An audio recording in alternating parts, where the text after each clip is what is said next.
I want to start by doing something slightly unfair, which is to take a ruler and a protractor to the work of an insect with a brain smaller than a grain of rice. This is a honeycomb, cut fresh from a hive. And if you measure any wall of any cell in it, you will find that it meets its neighbors at 120 degrees, not roughly, not on a good day, but every wall, every cell, every hive, anywhere on Earth. The cells are hexagons, six-sided, and they are so uniform that early naturalists refused to believe an animal had made them because the pattern looks less like something that grew and more like something that was machined. Now here is the thing I actually find unsettling about this comb, and it is the reason we are here for the next half hour. The hexagon is not a style. It is not a tradition that bees happen to have, the way different birds sing different songs. The hexagon is the mathematically perfect answer to a real engineering problem, the problem of enclosing the most space with the least material. And when human mathematicians finally sat down to check, really check, whether the bees had it right, the checking took 2,000 years. An insect found the answer before we could even state the question properly, and it found the answer without knowing there was a question at all. So this video is about a strange and specific kind of magic, the mathematics of optimal structures, the shapes that appear whenever the universe is forced to be cheap. We are going to start in the beehive, and we are going to end, and I promise this connection is real, inside your phone, in the invisible mathematics that carries every message you have ever sent, because it turns out that your phone and the bee are solving the same problem. The bee is packing wax. Your phone is packing meaning. And on the way between them, we are going to meet stacked oranges. 13 spheres that started a fight between two of the greatest minds who ever lived, and two dimensions of space, the 8th and the 24th, where something genuinely miraculous happens. Something so clean that when a mathematician finally touched it, she did in 23 pages what the rest of the species had failed to do in a century, and it won her the highest prize our subject can give. Let me set up the bees problem honestly, because the whole story depends on you feeling how hard it actually is. A bee colony needs to store honey, and it builds its storage out of wax, and wax is brutally expensive, because a bee must eat several grams of honey to sweat out a single gram of it. Every milligram of wall is paid for in food the colony cannot eat, which means the comb is under ruthless evolutionary pressure. And the design brief is exactly this. Divide a flat sheet into cells of equal area and do it using the least possible total length of wall. Think about your options the way a bee cannot. You could tile the sheet with squares, which fit together perfectly with no gaps, and that works. But the corners are wasteful, and the total wall length is high for the area you enclose. You could use equilateral triangles, which also tile perfectly, and that is even worse, because triangles are all corner and no belly. Circles would be wonderful for each cell alone, since a circle is the cheapest possible fence around a single area. But circles refuse to cooperate with each other. They leave gaps wherever they meet, and gaps mean wasted space and doubled walls. There are exactly 3 regular shapes that tile a flat plane with no gaps at all: the triangle, the square, and the hexagon, and among those 3, the hexagon wins, because it is the one that comes closest to being a circle, while still agreeing to share its walls with its neighbors. A Greek mathematician named Pappus of Alexandria wrote this down around 17 centuries ago, in a passage that actually praised the geometric foresight of bees, and for most of history that seemed like the end of it. Charles Darwin himself could not leave the honeycomb alone, describing it as absolutely perfect in economizing labor and wax, and he ran experiments with his friends' hives, inserting colored wax and watching the workers build, because the comb struck him as the single most exquisite instinct natural selection had to explain, an architecture beyond the reach of any individual mind executed flawlessly by thousands of builders who never see the blueprint and never see the whole. And to this day, there is a genuinely live scientific argument about how much of the final polish belongs to the bee and how much belongs to physics itself, because fresh wax is soft and warm, and a field of soft round cells packed shoulder to shoulder will relax toward hexagons on its own, the way the bubbles in a raft of foam do, which would mean the bees rough out the plan and the geometry finishes the job. Either way, notice what nobody disputes. The hexagon was waiting. Whether instinct carves it or physics settles into it, the destination was fixed before any bee was born. But it was not the end of it, and here is the crack in the argument. The small, honest crack that took 2,000 years to seal. Nobody said the walls had to be straight. A cell in a mathematical tiling is allowed to have curved walls, walls that bow outward here and inward there. And a bulging cell steals a little cheap area from its neighbor, and the neighbor compensates somewhere else. And suddenly, the space of possible honeycombs is not 3 tidy candidates, but an infinite wilderness of wobbling, curving, conspiring designs. And the question of whether some exotic curved arrangement might beat the straight hexagon is genuinely mathematically hard. That is what proof means, and this is the theme of our whole story. The bee only has to be right. The mathematician has to be certain against every possible competitor at once, including the infinitely many nobody has ever drawn. It was not until 1999, within living memory, that an American mathematician named Thomas Hales finally closed the wilderness, proving that no tiling of the plane into equal areas, straight-walled or curved, no matter how clever, can ever use less wall than the plain hexagonal grid. The bees had been right the whole time, and it took our species until the eve of the 21st century to be sure. And now, because I promised you honesty over hype, I have to tell you where the bees fall short, because it makes them more impressive, not less. A real honeycomb is not flat. It is a slab of cells opening on both faces, and at the bottom of each cell, where the 2 layers meet in the dark, the bees close each tube with a clever 3-faced cap of rhombic panels, angled so the 2 sides interlock. In 1964, the Hungarian mathematician Laszlo Fejes-Toth studied that hidden cap in a paper with the perfect title, What the Bees Know and What They Do Not Know, and he showed that there exists a slightly different cap, built from a different arrangement of panels, that beats the bees' design by a fraction of 1% of wax. The bees are not perfect, they are merely astonishing, correct in the visible architecture and only a whisker off in the dark, and no bee will ever know either fact. So a natural question is whether this was a fluke, one lucky insect, one lucky shape, and the answer arrives the moment you leave the flatland of the honeycomb and start stacking things in space. Because in 3 dimensions there is an even older, even more stubborn version of the same problem. And you already know the answer to it without knowing you know. If I hand you a crate of oranges and ask you to pack them as tightly as possible, you will do what every fruit seller in history has done. You lay down a bottom layer arranged like a honeycomb, each orange nestled among 6 neighbors, and then you place the next layer into the dimples of the first, and the next into the dimples of that. And the pyramid that rises is so familiar, you can picture it in any market on Earth.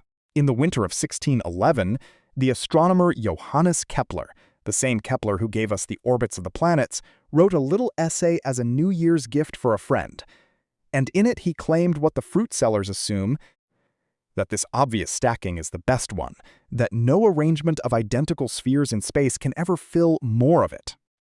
Measured precisely, the grocer's pyramid fills a little over 74% of space. And Kepler's claim was that nothing beats it. Try to feel how slippery that claim is. He is not saying it beats the other stackings you can think of. He is saying it beats every arrangement that could ever exist, including packings with no pattern at all, spheres in deliberate chaos, clustered here, jammed there, arranged by some demon specifically to squeeze past 74% somewhere out in infinite space. Ruling out every demon is the job, and the job broke people for 4 centuries. And in case the demons sound like a lawyer's technicality, let me show you how real they are. If you pour a barrel of ball bearings into a crate and shake it, no pattern, just gravity and jostling, the balls settle at around 64% of space, a full 10 points below the grocer's pyramid. And yet nobody has ever found a tidy little argument explaining why random packings jam exactly there, and small rearrangements really can locally beat structures that look finished. Disorder is not weak, it is merely worse. And proving that it is always worse, everywhere, forever, is a statement about an infinity of configurations that no amount of shaking can ever test. The great Gauss managed to prove the claim for orderly crystal-like packings in the early 1800s, but the chaotic packings remained untouched, and the problem hardened into one of the most famous open questions in mathematics. It was Thomas Hales, again, the same man who would later tame the honeycomb, who finally did it, announcing in 1998 a proof that mixed classical geometry with something the field had never fully embraced before. Brute computation, a reduction of all possible local sphere arrangements to thousands of explicit cases, each case checked by computer, the whole argument running to hundreds of pages of text, plus gigabytes of code and data. And then came my favorite part of the story, the part that says everything about what mathematicians mean by knowing. The most prestigious journal in the field assembled a panel of 12 referees to check the proof, and the referees worked on it for 4 years, 4 years of full-time expert scrutiny, and at the end they surrendered, announcing that they were 99% certain the proof was correct, and that they simply could not check every computation by hand. 99%. For a bridge, for a medicine, for a court of law, that is overwhelming. For mathematics, it is a splinter under the skin, and it bothered Hales so much that he spent the next decade leading a project to rewrite the entire proof in a formal language that a computer could verify line by logical line, every inference, no gaps, no trust, and in 2014 the machine finished checking and reported that the proof of the Kepler conjecture is correct. All of it. 400 years from a New Year's gift to a machine-checked certainty, all to confirm what every orange stacker already believed. Performance is cheap. Certainty is expensive. Keep that exchange rate in mind, because it is about to get much worse, because spheres have one more famous fight to show you, and this one features a genuine celebrity. In 1694, Isaac Newton and the mathematician David Gregory got into a disagreement about a question so innocent you could ask it with marbles. Take one sphere and ask how many identical spheres can touch it at the same time, kissing it, without overlapping each other. Arrange 12 around one and you can do it. That part is easy. But here is the eerie thing. When the 12 are in place, they do not quite fill the space around the center. There is slack, room to slide the neighbors around. Almost. Tantalizingly, enough loose space to sneak in a 13th. Gregory believed 13 could fit. Newton believed the answer was 12. And the mathematics of the day could not settle it, which I find wonderful. The man who had explained the tides and the orbits of the moons could not prove a fact about 13 marbles, and neither could anyone else for the next 2.5 centuries. Because the slack is real and ruling out every possible squeeze is exactly the kind of demon hunting that broke the Kepler provers. The answer, established rigorously only in 1953, is that Newton was right. 12 is the wall. The 13th sphere can never quite make it. And the number of a sphere's possible kisses became one of the field's strange treasures. And the reason I am telling you this is that the kissing question is the door to the part of our story where human intuition dies, because a mathematician immediately asks what happens in other dimensions. Now, I know how the phrase higher dimensions sounds, so let me make it concrete, because it is going to matter for your phone. A point in 3-dimensional space is just a list of 3 numbers. That is all it is. So a point in 8-dimensional space is a list of 8 numbers, and a sphere in 8 dimensions is simply all the lists that sit at one fixed distance from a center, measured by the natural generalization of the ruler you already know. Nothing mystical is happening. We have just stopped insisting that lists must be short. But geometry in high dimensions is genuinely alien territory, and the objects there behave in ways that feel like practical jokes. So let me play you the most famous one in full. Take a square box and tuck a circle into each of its 4 corners, and then place one more circle in the middle, grown until it just touches the 4 corner circles. In 2 dimensions, the middle circle is small, trapped in the little diamond of space between its neighbors, and in 3 dimensions, with 8 corner spheres in a cube, the middle sphere is still modest, still visibly inside. But as the dimension climbs, the corners of the box recede from the center faster than the corner spheres can cover them, and the middle sphere, always defined by the same innocent rule, just touch your neighbors, keeps growing and growing. until in dimension 9 it touches the walls of the box itself. And in dimension 10 it bulges out through them, a sphere that is simultaneously trapped in the middle of a box and sticking out of its sides. Nothing is broken. Only your intuition is, because your intuition was trained in a three-dimensional nursery. Almost all of the volume of a high-dimensional orange huddles just under its skin, so that peeling it leaves you with nearly nothing. Space itself opens up in ways that give spheres more and more room to find neighbors. So the kissing number climbs as the dimension climbs, and in most dimensions, and I need you to hear this clearly, we still do not know what the best packings or the true kissing numbers are. Not in dimension 5, not in dimension 6, not in dimension 7, not in dimension 100. The wilderness wins almost everywhere. And now we come to the miracle, and I do not use the word loosely. In two special dimensions, and essentially only in two, the 8th and the 24th, the wilderness parts, and a structure of impossible perfection stands there waiting.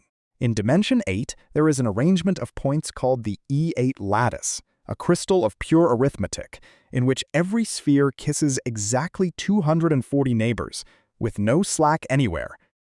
Every gap dovetailing into the pattern with the click of a key turning in a lock. In dimension 24, there is something even more extravagant called the Leech lattice, discovered in the 1960s, in which every sphere touches nearly 200,000 neighbors in an arrangement so symmetric that its symmetries alone reshaped whole branches of algebra. Mathematicians could see, could feel, that these two objects had to be the perfect packings of their worlds, and for decades they could prove it for neither, and the problem acquired a reputation as beautiful, central, and hopeless. Then, in March of 2016, a young Ukrainian mathematician named Marina Viazovska, working in relative obscurity, posted a paper to the public archive where mathematicians share their work. It was 23 pages long. 23 pages, where the three-dimensional Kepler proof had needed hundreds plus a decade of computer verification, and in those pages, she conjured a single magical function. A function tailored to dimension 8, the way a key is tailored to one lock. Let me give you the flavor of the trick, because it deserves better than the word magic. Mathematicians had known for years that a certain kind of function, if only it existed, would act as a universal certificate, a mathematical measuring device that held up against any packing whatsoever, ordered or chaotic or demonic, instantly stamps a ceiling on its density, and they knew exactly what impossible list of properties the function would need, positive here, negative there, vanishing at precisely the distances at which the E8 spheres touch. The certificate was allowed to exist, nobody could build one, and for a decade the blueprint sat there like a lock with no key. Viazovska built the key, assembling the function from some of the deepest material in modern number theory, and when she turned it, the ceiling it stamped came out exactly equal to the density of E8 itself, which ends the argument in a single motion, because a packing that achieves the ceiling is the ceiling, and nothing in 8-dimensional space can ever pack tighter. Experts described the proof as stunningly simple, the kind of argument that looks, after the fact, like it had been waiting all along for someone with the eyes to see it. And then came the detail I love most. Within 1 week, Viazovska and 4 collaborators adapted the magic to dimension 24 and closed the Leech lattice case too, so that a problem which had stood for a century fell twice in 7 days. In 2022, she was awarded the Fields Medal for it, the highest honor in mathematics, only the second woman in history to receive it, and she received it as a mathematician of a country at war, which turns the story into something more than mathematics, though I will let that part speak for itself. Here is what I want you to take from her theorem. In 8 dimensions and in 24, the best possible answer is not approximately known, not conjectured, not measured to 99%. It is known perfectly forever, the way the bee's hexagon is now known, and those are almost the only rooms in the entire infinite hotel of dimensions where the lights are fully on. Which brings us to the question you have every right to ask, the so what question, because packing oranges in 24 dimensions sounds like the purest possible abstraction, and the answer is that you are using it right now, and I mean that literally. Every message your phone sends, every word of this video streaming to you, is before anything else a list of numbers, and we just agreed on what a list of numbers is. It is a point in a high-dimensional space. Sending a message means placing a point in that space and shipping it across the world. And here is the problem. The world is noisy. Interference, weak signal, a truck driving past the cell tower, all of it jitters the numbers in transit, so the point your phone receives is not quite the point that was sent. It has been shoved a small random distance in some unpredictable direction, which means the received message is really a fuzzy sphere of possibilities around the true one. And now you already understand modern communication, because the engineering question writes itself. If I want messages to survive the noise, I must choose my allowed message points so far apart that their fuzzy spheres never overlap, because then, no matter how the noise shoves a point around inside its sphere, there is only one allowed message it could have come from, and the receiver simply snaps the corrupted point back to the nearest legal one, and the error is not just detected, it is erased. But I also want to send information quickly, which means cramming as many allowed points into the space as I possibly can. As many spheres as possible, packed as tightly as possible, with none overlapping. That is sphere packing. That is the bee's problem, the grocer's problem, Kepler's problem, wearing a headset. And the great codes of the information age are, quite literally, great sphere packings. In 1949, the engineer Marcel Golay published a code, barely a page long, that arranges message points in 24-dimensional space so perfectly that it can correct any 3 errors in every 24 bits on its own. And when humanity needed to pull color photographs of Jupiter and Saturn across 1 billion kilometers of screaming void from the Voyager spacecraft, through a whisper of a signal, it was the Golay code that carried them home clean. And the deep punchline, the one that still gives me chills, is that Golay's 24-dimensional code and the Leech lattice are the same mathematics in 2 costumes. The code is the blueprint from which the lattice is built. The perfect packing and the perfect error corrector are one object seen from 2 sides. The structure that owns Dimension 24 spends its days protecting photographs from the edge of the solar system and the text messages in your pocket. The bee packs wax to save honey, your phone packs meaning to defeat noise. It is one problem, and it always was. So let me close the loop all the way back to the hive, because there is one more twist and it is the deepest one. The bee never took a geometry lesson, and there was no moment in history when a bee understood a hexagon, and yet the comb is perfect, and I hope the reason feels almost obvious to you now. Wax is expensive. Colonies that wasted it starved. Colonies that economized survived, and evolution ran the search, blindly, brutally, across millions of years and uncountable hives. And what survived that search is the same answer the mathematics demands, because when a process keeps only the cheapest design is what remains. And the cheapest design was never a matter of opinion. If you traveled with me through the last video about the principle of least action, you have seen this shape of explanation before, nature arriving at a perfect optimum with no mind anywhere in the machinery. And I will not spoil that story here, except to say that the universe seems to run on it, and that is the real moral of the honeycomb. Optimality leaves fingerprints.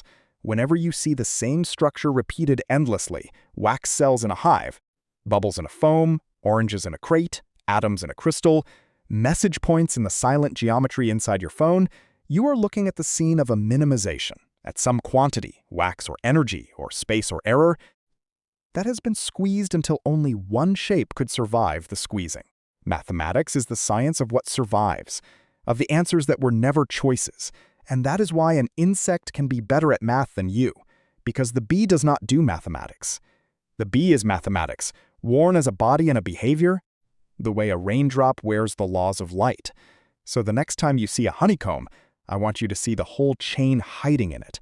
Pappus praising the bees, Hales sealing the wilderness 2,000 years later, Kepler's oranges waiting 4 centuries for a machine to say the word certain, Newton counting kisses he could not prove, a 23-page miracle in Dimension 8, and a lattice in Dimension 24 quietly carrying every word you send. The bees know none of it. The bees have never needed to.